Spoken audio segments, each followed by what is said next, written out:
There is grandeur in this view of life. Welcome to Evolution Talk with Rick Coast, an introduction to the oldest story ever told.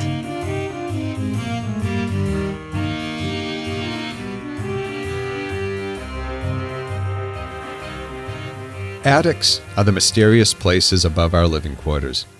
You don't need me to tell you that, but venture up into an old attic and you might stumble across old record collections, Christmas lights, maybe grandma's wedding dress, or old furniture that might be used again someday.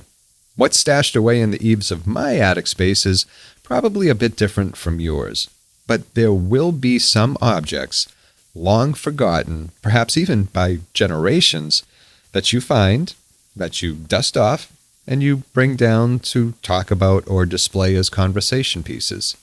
Sometimes you'll find something useful or valuable, like an old set of Star Wars action figures from the 1970s or even a Barbie dream house. The thing is, attics aren't the only places you'll find old secrets from the past, begging to be rediscovered or let out. You have them in you as well. Now, I'm not talking about the type of secrets that you keep to yourself and only tell close friends. I'm talking about those like you'll find in old attics, secrets that you might not even know are there. These secrets are locked in your DNA.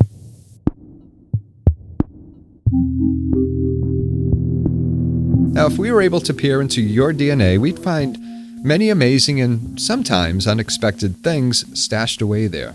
Now, some of these things are responsible for the color of your eyes, the size of your feet, and even how tall you are. And these traits, the ones that we can see, are your phenotypical traits. These traits are influenced by your genes and the environment.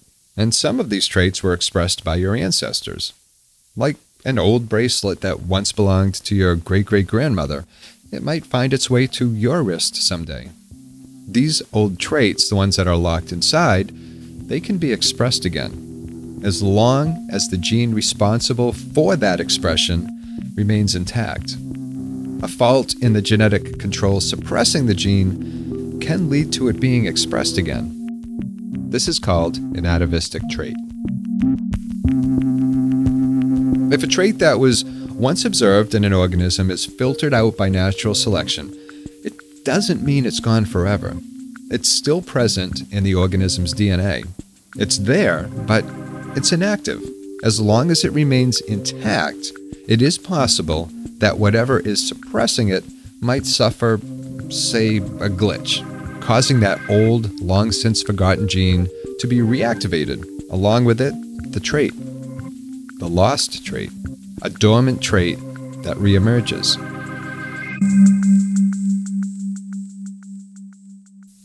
Did you know you have a tail? You refer to it as your tailbone or your coccyx. It's what's known as a vestigial feature. It's a remnant of what once, billions of years ago, was a tail. Humans are tailless. But these genes for expressing a tail are still there. In some rare cases, the gene for tail expression is accidentally turned back on. And when it is, voila, a baby is born with a tail. Now, this is extremely rare, but it has happened. It's evidence of an atavistic trait that was re-expressed. And how about this one? About a decade ago, a 59-year-old man was referred to the Texas Heart Institute with chest pains. He was suffering chest pains and fatigue. The pains were sharp and seemingly non-treatable. When they examined him, the doctors were surprised to find that the man's heart wasn't structured normally, not like your heart or my heart. This man's heart, at least architecturally, resembled a reptile's heart. And his wasn't the only case. It's happened before. Our last common ancestor with reptiles existed 310 million years ago, well, give or take a few million. And those reptilian heart genes are still there. The reptilians are among us. I'm happy to say they were able to treat the man's condition and it improved. not by giving him a new heart, but with a heightened regimen of beta blockers. Humans with tails or reptile-like hearts aren't the only examples of atavism. Horses have expressed extra toes, another remnant of their past long buried in their DNA. In 2006, a dolphin was caught off the coast of Japan. At first, it appeared like any other dolphin. It had two front flippers and a tail. But also, near the tail, were two smaller pelvic flippers. Dolphins, or their ancient ancestors, were land-dwelling mammals that returned to the sea 50 million years ago. The modern dolphin as we know it has been around for a few million years, but its genes still contain the ones that express hind legs. And here we have yet another case of a phenotypical trait being switched back on. One of my favorite examples of the reemergence of an atavistic trait involves chickens. Birds, as a species, lost their teeth-making ability around 80 million years ago. Those genes were turned off, and nobody knows why. But the shutting off of those genes to make teeth didn't hamper or hinder the bird's ability to survive in the environment, so it remained shut off, or those genes remained shut off. To use the analogy of the attic again, it's like an old attic light bulb that remains dark, waiting for someone to come along and turn it back on. Well, in the case of chickens, someone did. But we'll get to that in just a moment. Scientists have known for quite a while, by examining the beaks of unhatched chicken embryos, that some embryos have full sets of crocodile teeth. Yeah, I said crocodile teeth.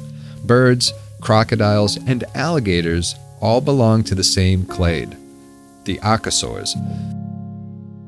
About 250 million years ago, the archosaurs split into two main branches. One of those branches led to crocodiles and alligators, and the other one led to dinosaurs. And here's the thing. Birds are essentially the last surviving group of dinosaurs. They evolved from theropod dinosaurs, which include some famous names like Tyrannosaurus rex, among many others. And since crocodiles and alligators are part of the archosaurs, they're essentially the closest living relatives to birds among all modern animals. So back to teeth. Science has known about this for over 200 years, but has really never been able to do anything with this knowledge. In 1821, the French zoologist Geoffroy Saint-Hilaire noticed sharp structures within the beaks of parrots. He was ridiculed for it. But what was he to do? Genetics didn't exist back then, nor would it for almost 100 years. Now, back to today, and the turning on of that light bulb, or genes for making teeth. Tooth development, by the way, is called odontogenesis, something nobody thought birds had. Well, almost nobody. In 2000, researchers jump-started odontogenesis in chicken embryos by exposing them to certain proteins. In essence, they turned on the light. In 2006, another group of researchers proved that the genes for making teeth were still present in chickens, even after 80 million years. And they did this by changing a few molecules in the developing embryos. And what did they see in the embryos? They saw reptile teeth. While the embryos weren't allowed to hatch, the genes, when turned on, expressed the phenotypical trait of teeth. Genes lost during evolutionary changes aren't really lost. They're simply stashed away in a chest or in an attic waiting to be rediscovered by a curious scientist. Do we know how atavism works? Why traits that haven't been seen for millions of years suddenly reappear? Well, not exactly. But the answer most likely lies in how natural selection works. When a mutation in a gene expresses itself in a trait beneficial to an organism in the environment it lives in, the trait persists. And sometimes that trait's turned off. It's not inconceivable that another mutation millions of years later could turn it back on. As with the case of human infants with tails or people with reptile hearts. The truth isn't necessarily out there, it's inside.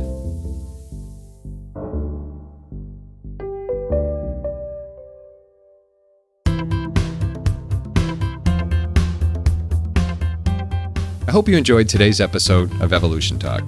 I'm Rick Coast, and if you find value in this show, please consider supporting it at evolutiontalk.com. I'd love to keep the show alive and without ads, and I can only do so with your assistance. To help spread the word, share the show with your friends. At evolutiontalk.com, you will find more information, you'll find recommended books, and also ways to contact me. I'd love to hear from you. I hope your week is going well, and until next time, please take care of yourself.